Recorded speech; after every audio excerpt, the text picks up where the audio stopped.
বর্তমান যুগের যুবকেরা গুনাহ করে গুনাহ থেকে তওবা করে না, গুনাহ অহরহ করতেছে, একের পর এক গুনাহ করতেছে, একের পর এক গুনাহ করতেছে, তওবার কোনো খবর নাই। না যুবক, না বৃদ্ধ, না মহিলা কেউ তওবা করতে চায় না, বলে মৃত্যুর আগে তওবা করে মরে যাব। এতদিন যা করার করে নেই, শরীরে শক্তি আছে, এখন শুধু গুনাহই করব।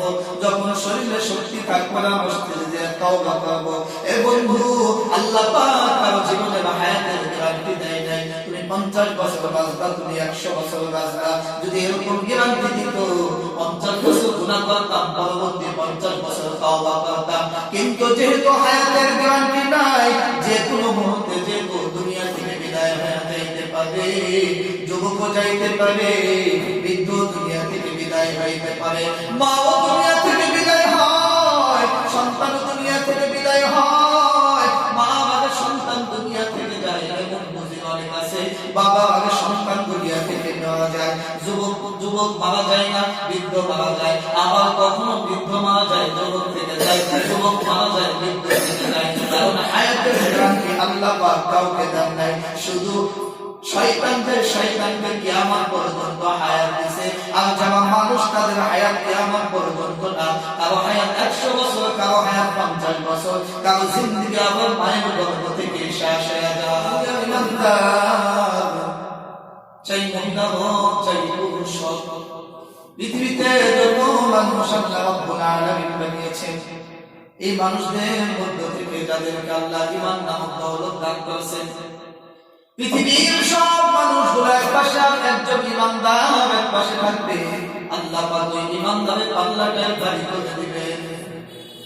কারণ হলো আল্লাহর কাছে মানুষের কোনো দাম নাই, আল্লাহর কাছে সৌন্দর্যের কোনো দাম নাই, আল্লাহর কাছে চেহারার কোনো দাম নাই, আল্লাহর কাছে সম্পদের কোনো দাম নাই।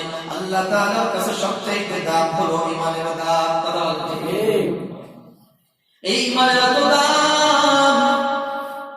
একজন ঈমানওয়ালা পৃথিবীর এক পাশে থাকবে, আর সমস্ত কাফিরগুলো আরেক পাশে থাকবে। ওই কাফিরের কোনো মূল্য নাই, কারণ আল্লাহ পাক ঈমান দানের কারণে দুনিয়াটাকে টিকায়া রাখছেন। হাদিসের মধ্যে আসছে, যতদিন এই দুনিয়ার মধ্যে আল্লাহ বলা একজন ঈমানদার থাকবে, আল্লাহ আসমানের জায়গায় রাখবেন, জমিনের জায়গায় রাখবেন, গাছের জায়গায় রাখবেন, চাঁদের জায়গায় রাখবেন, সূর্যের জায়গায় রাখবেন। এই সব কিছু ঠিক থাকবে যতদিন একজন ঈমানদার এই দুনিয়ায় থাকবে।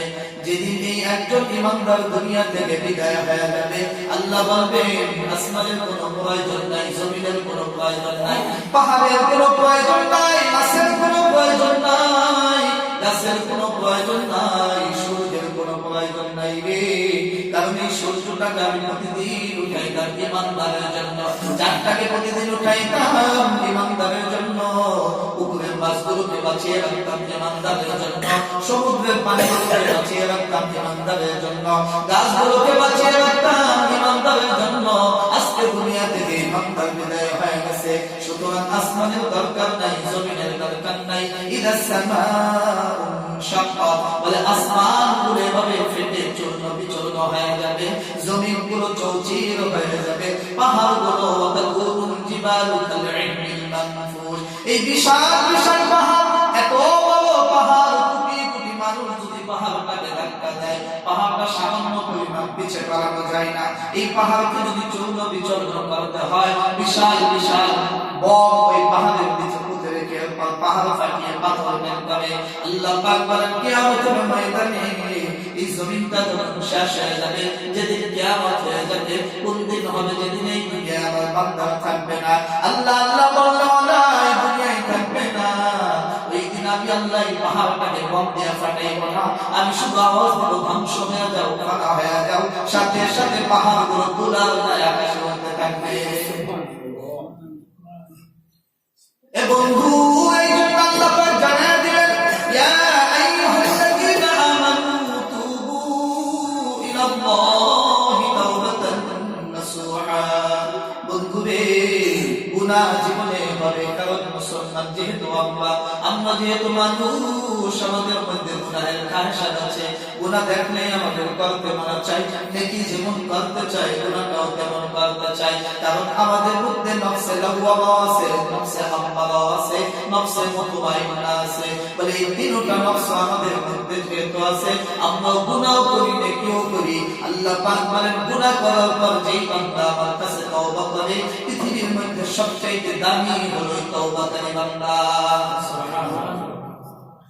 এই জন্য আল্লাহ পাক বলেন ইয়া আইয়ুহাল্লাযীনা আমানু তুবু ইলাল্লাহ, হে ইমানদাররা তুবু তাওবা করো, ফিরে আসো ইলাল্লাহ, আল্লাহর কাছে ফিরে আসো, আল্লাহর কাছে তওবা করো। গোপনে গুনাহ করছো, গোপনে তওবা করো। প্রকাশ্যে গুনাহ করছো, প্রকাশ্যে তওবা করো মালিকের কাছে। আমার মালিকের কাছে তওবা করলে কি হয়? তুবু ইলাল্লাহি তাওবাতান নাসুহা, এমন তওবা করবা, দিল থেকে তওবা করবা, মালিক আর কোনদিন গুনাহ করব না, আর কোনদিন অপরাধ করব না।